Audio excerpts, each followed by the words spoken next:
পুরো আজকে ড্রয়িং কম্পিটিশনের জন্য ওকে তালিম দিচ্ছি। ছোট নুপু, এটা কি আঁকছো? ট্রেন গাড়ি? ট্রেন গাড়ি আঁকছো?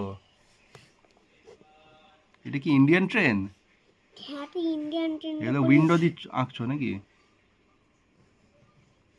তুমি ট্রেন গাড়ি আঁকো তাহলে আজকে, বুঝলে নুপু? ট্রেন গাড়ি আঁকা প্র্যাকটিস করো। ছোট নুপু এখন ঘুম থেকে সবে উঠেছে, পুরো চোখে ঘুমের ভাব। কি যে ড্রয়িং করবে মা গঙ্গাই জানে। এইটা হচ্ছে নুপুর ড্রয়িং এর খাতা, আর এই বক্সটার মধ্যে কালার সব আছে। প্রচুর বাচ্চারা এসে গেছে, নুপুকেও এখানে বসিয়ে দিয়েছি। নুপুকে সেকেন্ড ফ্লোরে নিয়ে আসতে হয়েছে কারণ ফার্স্ট ফ্লোরে সব গার্জেনরা বসেছে। তো 1 ঘন্টার মতন ছিল নুপু, তারপরে কি ড্রয়িং করেছে মা গঙ্গাই জানে। মোটামুটি কিছুই আঁকুপুঁকি কেটেছে। কি ড্রয়িং করেছো? হ্যাঁ, এইটা কি দিয়েছে? এই যে এটা দুটো প্রাইজ দিয়েছে হ্যাঁ, নাকি? এই যে দুটো প্রাইজ প্রাইজ দিয়েছে? এই যে হাতে কালার দিয়ে হাতে লোকে খুঁটিয়েছে, আর কিছু না।